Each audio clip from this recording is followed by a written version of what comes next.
COVID-19 positive nga nagbata sa isolation facility sa syudad sang Iloilo, nag-aligar nga ginpabayan. Pasyente nagpahayag nga wala ginsapak sang doktor, apisar nagapasakit na. Apang Iloilo City COVID team nanindugan nga ginsunod ang protocol kag wala nagpabaya sa manugbata nga pasyente. Sa dugang nga detalye makupod naton si Zen Kilantang live. Zen. Sad Kate Adrian Tuman ang kaugot sang pamilya sang COVID patient nga nagbata kahapon sa isolation facility diri sa Iloilo City matapos nga ginapasuni wala ginatipana sang maayo. Nagpabutyag sang pagkadismaya ang pamilya sang nagabusong nga COVID positive samtang yara sa isolation facility. Ila ginaaligar nga ginpabayan ang ilahi mata sang doktor sa St. Therese Hospital. Makitaan sa video nga ginpost sang pamilya nga nagasinggitan ng iloy samtang nagapasakit kay manugwa ng iya bata. Ginpahayag sang pamilya nga nagpangayo sang bulig ang pasyente apang wala gilayon ginsapak. Suno sa iloy nga si alias Jen gin internal examination o kun IE ini kahapon sang aga kag 1 cm pa lang. Pagkaligad sang pila ka minuto, nagtawag iniliwat sa doktor bangod hindi na maagwantahan ang sakit, gani liwat nga gin-IE ini kag 3 cm na siya. Nagreklamo na ini nga manugwa ng bata. Apang imbes na tapon, ginhambalan pa sang doktor nga punggan ng anay kag naglakat. Dok, hindi ko nagig niya kaya. Yan, dugi-duga, gidan, magabuta lang siya. Mga galalain, gusto yan, di mga ano, ikikad kaya. Yan, kadako ganito, tapo mo, ay ka nasikitan.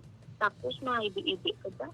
Wala na napunggan sang Iloy ang pagwa sang iya bata, gindala sa Western Visayas Medical Center ang Mag-Iloy. Nagapanindugan naman ang COVID team nga wala ginpabayaan ang nasambit nga pasyente. Sa pagkamatuod, ginsunod nila ang protocol. Kung siya pwede malala sa ospital, because kapila ng instances nga tagadala kita sa pregnant women nga manubata sa ospital, kung 1 hour nga hindi pa siya ka-deliver, gina-CS na sa aton ng mga doktor. So may mga incident kita nga hindi man kasaran ang aton ng mga ibang na patient para mag-undergo ng CS. So that is why yung ginahulag gid.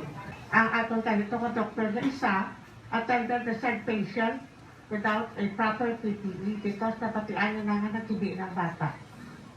So, nag-assist na lang siya. She only nagsaktak lang din siya sunglass. That's it.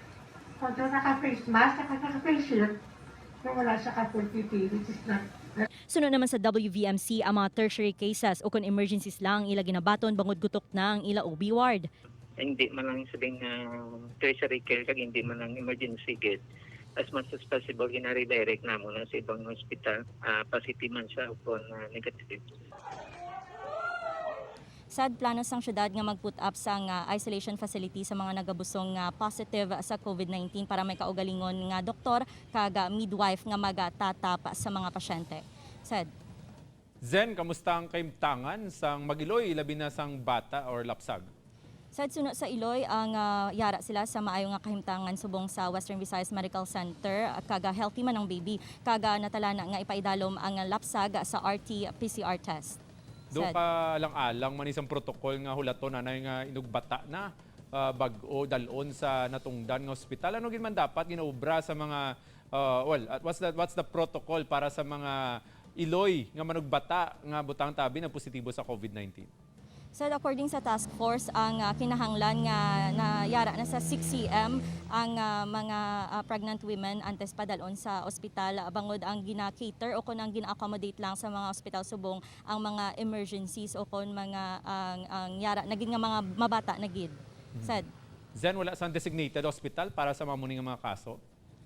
Said according sa statement nga gina-release ni Mayor Jerry Treñas nga dapat ang sanitarium hospital ang mag-accommodate sa mga pregnant women gani ini ang iyaluyag nga hibaloon kung anong natabo nga wala ginbaton ang COVID patient gani paimbestigahan ini sa Iloilo City Government. Said.